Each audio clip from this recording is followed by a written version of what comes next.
There is something very interesting, my dear one, and once you truly understand it, your whole body begins to relax.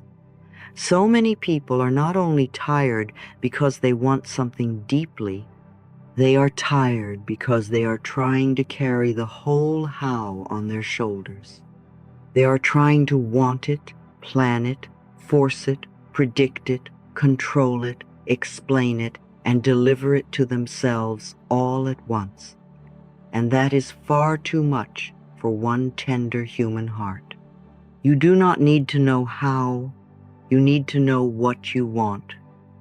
That is where peace begins, that is where clarity begins, that is where receiving begins.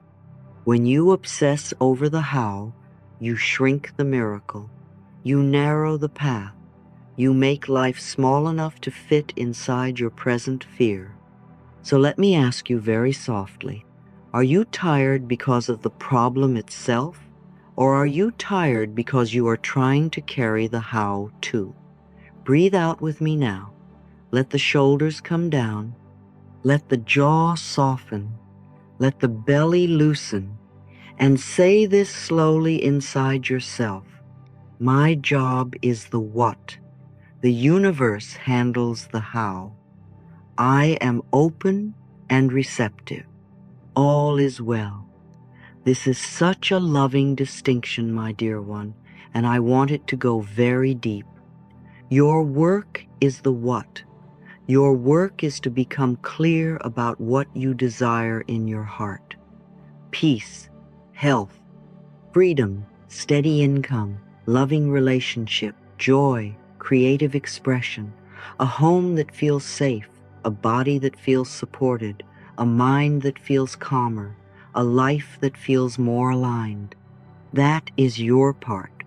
To tell the truth about what you want, to stop hiding your desire behind confusion, to stop apologizing for the goodness you long for, to stop pretending you do not care. Your part is to name the destination honestly. I choose the destination, not the route. That is such freedom, because when you know what you want, the whole being begins orienting toward it. You stop scattering your energy. You stop living only in reaction. You begin living with intention. And this is why affirmations can be so beautiful when they are simple and true. They help you clarify the what, not in a desperate way, not in a begging way, in a steady way. I want peace and steady income doing what I love. There, simple, clean, honest. My dear one, can you feel how that lands differently in the body than 10 frantic plans? It gives the mind a direction. It gives the heart a truth. It gives the nervous system a destination that is softer than fear. You do not need to define every mile of the road. You need to know the direction of your soul. That is your sacred part. And then there is the how. Ah, my dear one, this is where so much suffering begins, because the ego loves the how. It loves roots. It loves specifics. It loves saying, it must happen this way, through this person, by this date, in this form, through this one door, with this exact sequence, or else it is not working. But your how is often so much smaller than life's how. Your how is made from the angle where you are standing now. Your how is made from what you can currently imagine. Your how is made from what your old experience has shown you, what your present fear can tolerate, what your present mind can calculate. But life sees more than that. Life sees who must move, what must open, what must close, what must delay, what must ripen, what must redirect, what chance meeting must happen, what idea must arrive. What old identity must fall away? What timing must align? Your how is a viewpoint. The universe's how is the whole landscape. That is why control can become such a subtle form of mistrust. You say you want the good, but then you insist it may only arrive through one tiny doorway. And when you do that, you close 10 other doors that may have been better, safer, kinder, free, more surprising, more beautiful. My dear one, forcing one road often keeps you from seeing the road that was already opening beside you. When you cling to one outcome, one person, one job, one format, one sequence, one timeline, you may be calling that clarity, but often it is fear wearing a planning costume. Fear says, if I can just nail down the how, then I can relax. But it never works that way. The more tightly you grip the route, the more tired you become. The more you try to calculate every turn, the less room there is for grace, synchronicity, redirection, and miracles. And I want to say something very tender here. Letting the universe handle the how is not being vague. It is not being lazy. It is not sitting around doing nothing and calling it trust. No, my love, it is allowing the good to come in better ways than your current mind can invent. It is saying, I know what I desire. I am willing to walk. I am willing to listen. I am willing to act when guided. But I no longer need to strangle life for the root that is wisdom. That is maturity. That is spiritual softness with strength inside it. Opening the road is not confusion. Opening the road is allowing life to be wiser than fear. Think of it this way, my dear one. If you order seeds, your job is not to stand in the soil shouting at them about exactly how they must sprout. Your job is to know what you planted, to water the ground, to keep the light available, and to trust the intelligence already inside life. You do not pry the flower open with your fingers. You create the conditions, and life does the unfolding. In the same way, your job is to clarify the what, nourish it with loving thought, and stay available. The universe handles timing, connections, roots, rearrangements, and surprises. And very often, the route life chooses is kinder than the one your anxious mind would have designed. Now let us be honest about what happens when you try to control the how. The body tightens, the breath shortens, the mind circles, the chest becomes crowded. You begin over-checking, over-explaining, overworking, over-pushing, because now you believe everything depends on whether you can mentally engineer the blessing. My dear one, that is such a painful burden. And it creates the exact opposite of receiving, because receiving needs some softness, some space, some openness, some trust. You cannot welcome the miracle while interrogating it at the door. The more you obsess over the how, the more you interrupt the flow. Not because life is punishing you, but because your whole system is living in contraction instead of receptivity. So when you catch yourself doing this, be very gentle. Do not shame yourself for being afraid. Just return. Return to the what. Ask yourself, what do I truly want beneath all this mental noise? Perhaps what you want is peace. Perhaps it is security. Perhaps it is love. Perhaps it is freedom. Perhaps it is health. Perhaps it is creative joy. Perhaps it is simply a life that feels more like you. Come back to that. Name that. Breathe with that. Write that one sentence. Let your heart live in the destination, not the panic of the route. And then say very softly, the universe handles the how. Again, the universe handles the how.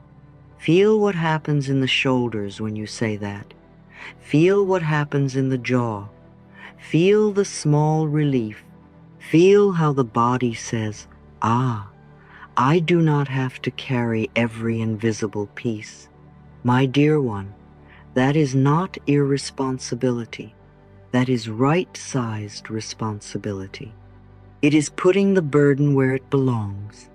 You are no longer trying to be the manager of all timing, all people, all doors, all outcomes, all chance meetings, all hidden threads. You are allowing a larger intelligence to move. And do you know what becomes possible then?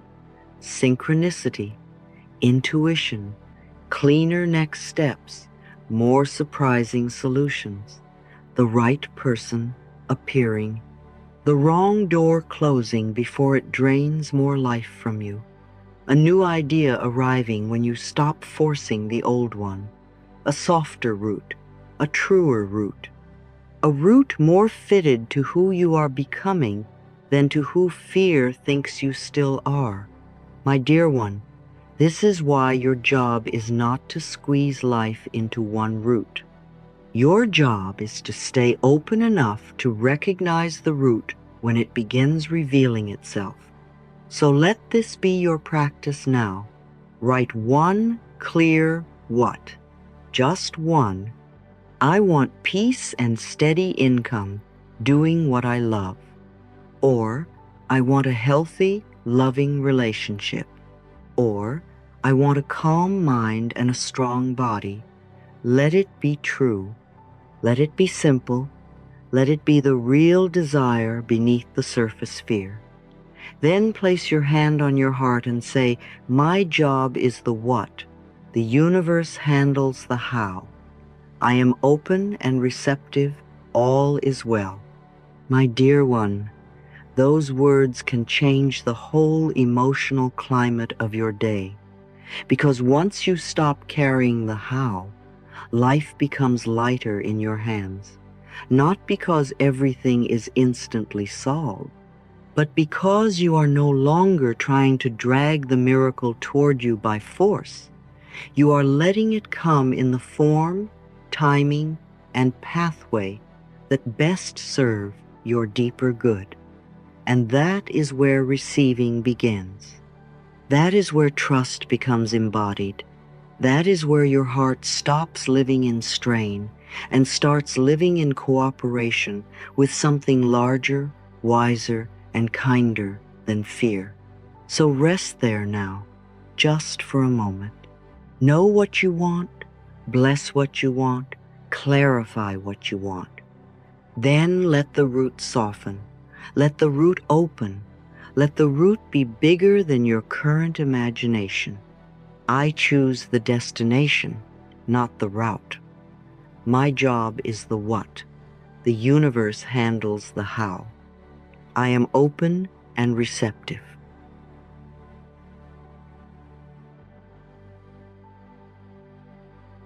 When I realized this, my dear one, everything in me began to soften. I stopped exhausting myself, trying to force life through one narrow doorway. I stopped believing that if I did not know exactly how something would happen, then it could not happen at all.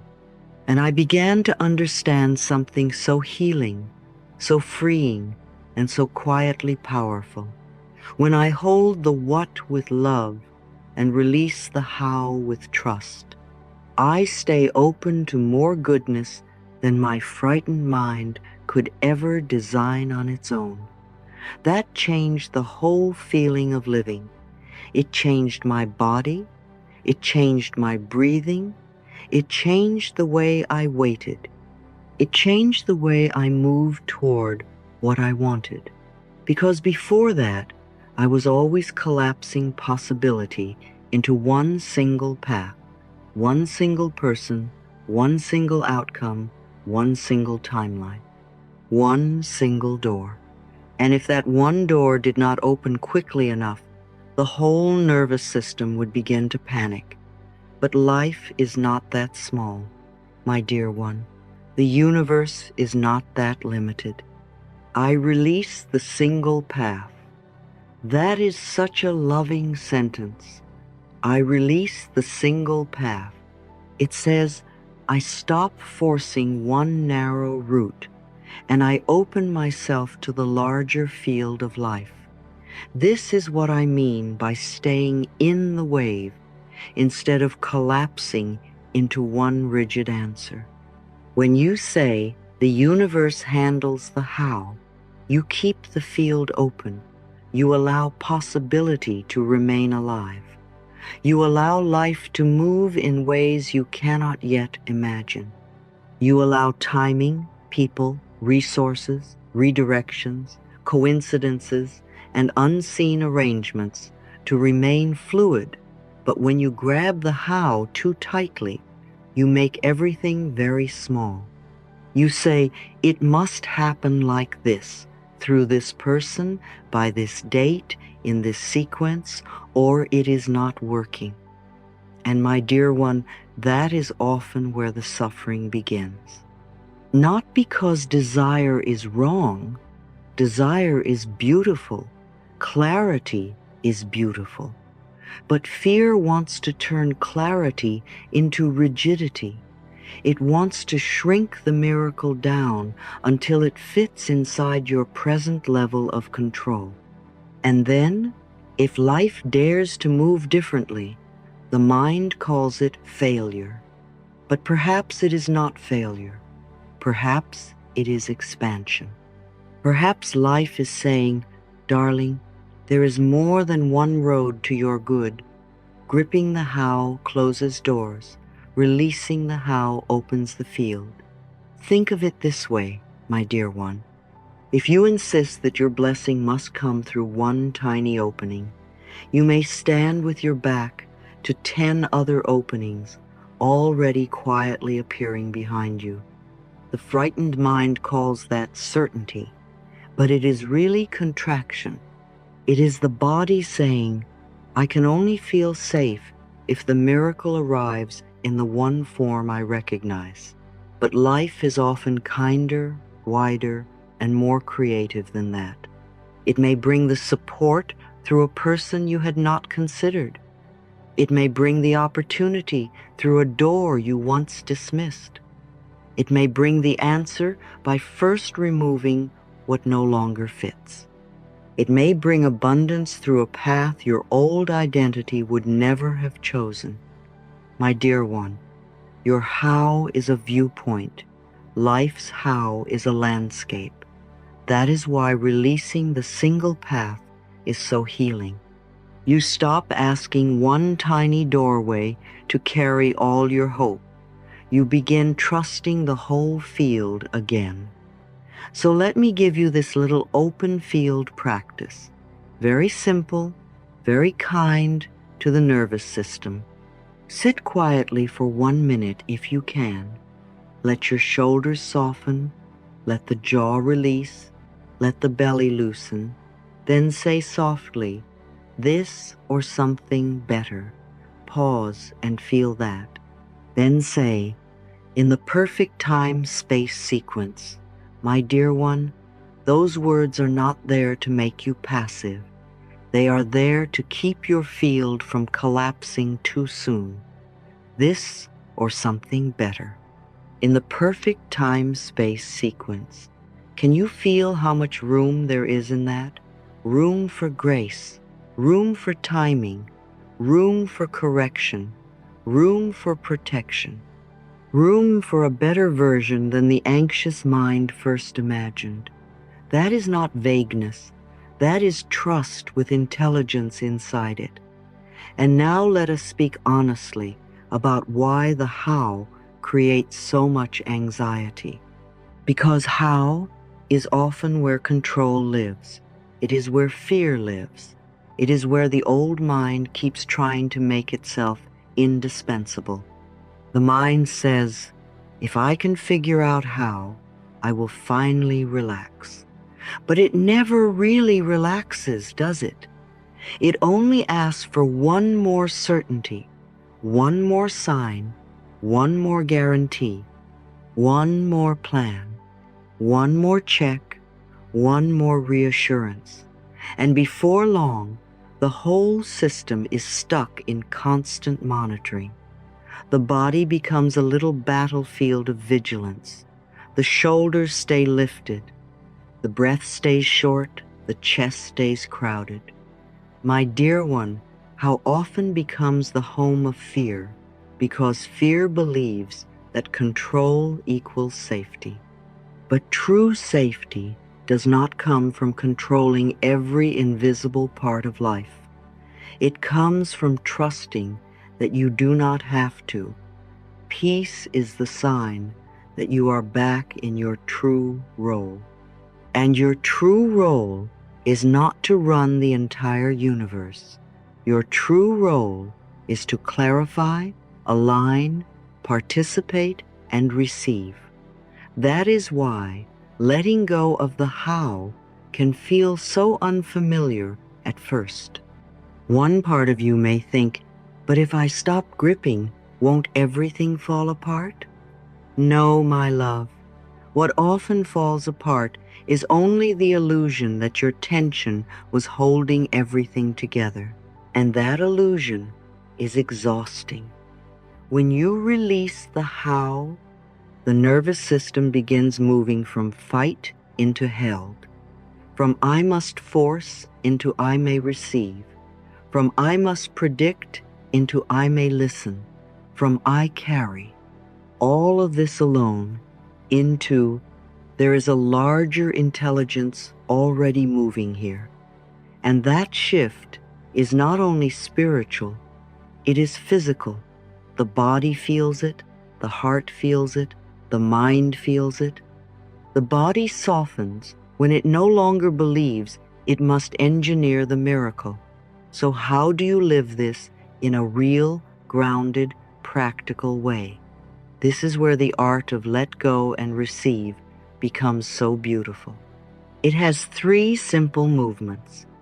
First, keep the intention clear. This is your what. Make it clean, make it simple, make it loving. Not 10 pages of mental noise. One clear truth. I want peace and steady income doing what I love. I want a healthy, loving relationship. I want a calm body and a peaceful mind. I want freedom, joy, and meaningful work. My dear one, clarity matters. Not because it forces life, but because it focuses your energy. Your work is to name the destination honestly. Second, do your aligned action. This is so important because releasing the how does not mean becoming passive. It means becoming right-sized. You still do your part. You still show up. You still take the next small, honest step. 2 minutes, 5 minutes, 10 minutes, 1 call, 1 page, 1 application, 1 prayer, 1 walk, 1 budget check, 1 meal prepared lovingly, 1 boundary set, 1 conversation begun, 1 file opened, 1 message sent. My dear one, aligned action tells the subconscious, I am in partnership with life. You are not sitting in fantasy.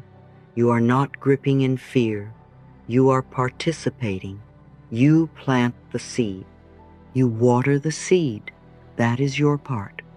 And then the third movement, release the rest. This is where so many people stumble because they plant the seed and then dig it up every hour to see if it is growing. They check the result obsessively. They monitor. They doubt. They overthink. They keep pulling at the sprout because they want proof right now.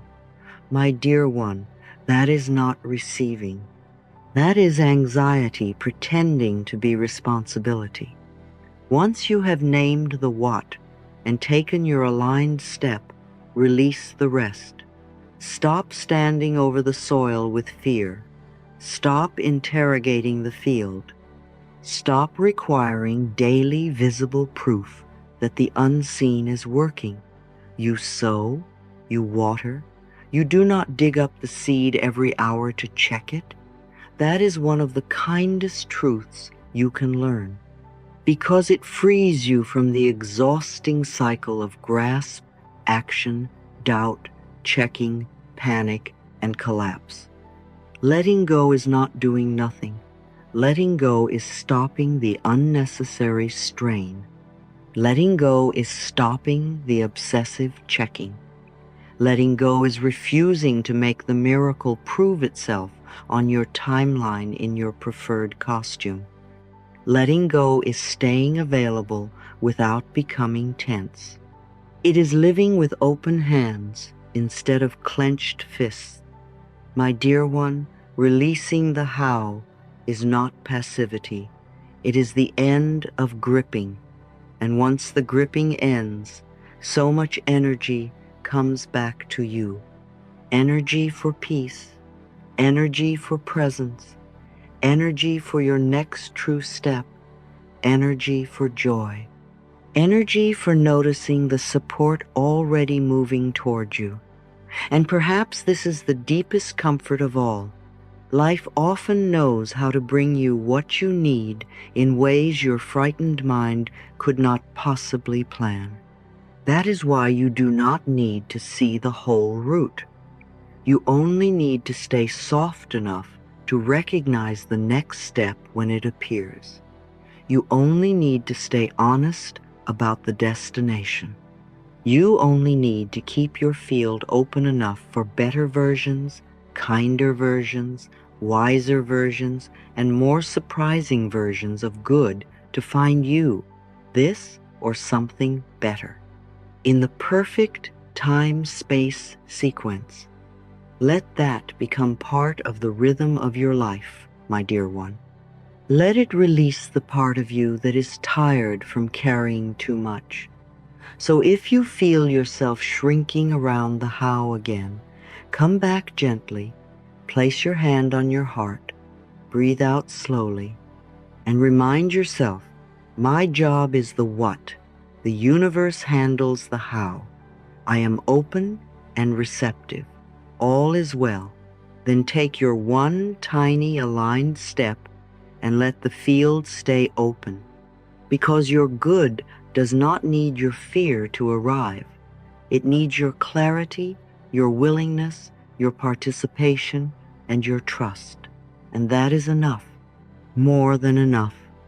People come to me and say, Louise, why do I still feel so tired when I'm trying so hard to move on? And very often, my dear one, it is not only because of the problem itself.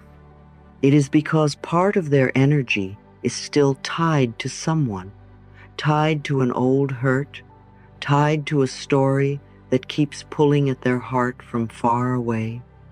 They may not even be speaking to that person anymore. They may not even be in the same house, the same job, the same season, the same life chapter, and yet emotionally, energetically, inwardly, they are still attached, still reacting, still replaying, still tightening, still letting an old wound decide the atmosphere of today. And that is why I want to speak to you very gently now about resentment, because resentment is one of the quietest ways we keep ourselves connected to what has already hurt us. When you still hate, when you still replay, when you still keep arguing with them in your mind, one part of you is still giving them access. One part of you is still letting them pull on your nervous system from a distance. My dear one, when you do not forgive, you may still be letting them operate your emotions from afar. That is not freedom. That is ongoing entanglement. Now I want to be very clear. Forgiveness is not saying what happened was fine. It is not saying they were right. It is not asking you to go back. It is not asking you to trust someone unsafe. No, my love. Forgiveness is an act of energetic freedom. It is the moment you say, I no longer want my life force tied up in this old connection. I no longer want my heart plugged into this pain. I no longer want this story to keep drawing electricity from my body. That is why forgiveness is not mostly for them. It is for you. It is the return of your own energy. It is the loosening of an old knot. It is the gentle but powerful act of unplugging yourself from what no longer deserves to occupy your sacred inner space. Forgiveness is freedom of energy. So if you notice that someone still has a hold on your emotions, do not shame yourself for it. Just tell the truth. Say softly, I'm still tied to this.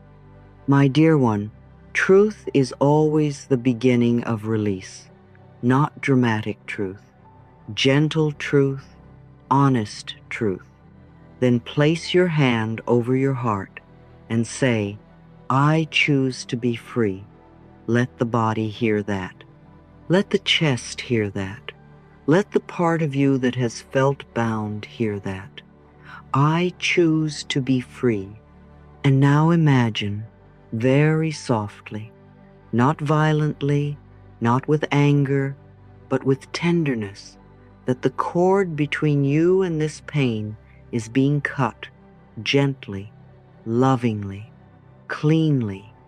You are not tearing. You are releasing. You are returning what is not yours to carry. And then say, I release you. I release me. Again, I release you. I release me. My dear one, can you feel the mercy in that? Not I destroy you, not I win, not I prove something. Simply, I release you. I release me. That is enough. That is powerful. That is the end of one old inner contract.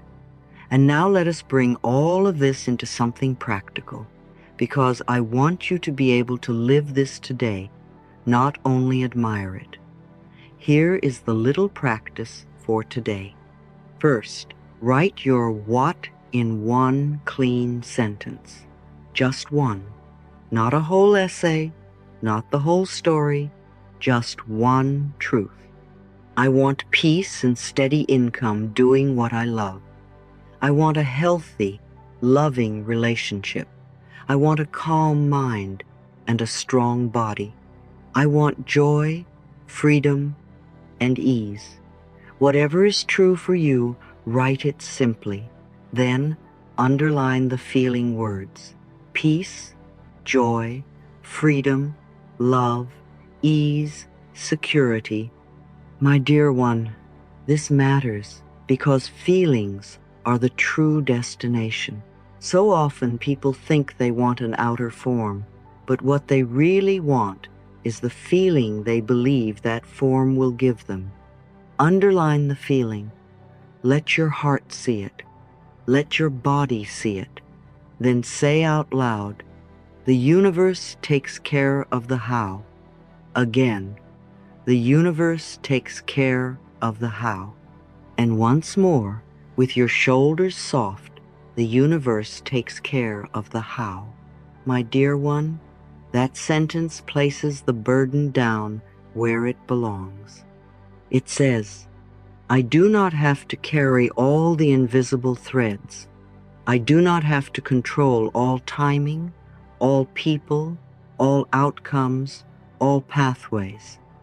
Then choose one tiny aligned step, one call, one page, one walk, one message, one prayer, one act of care, one small faithful movement in the direction of your what, that is your part, not everything, just your part.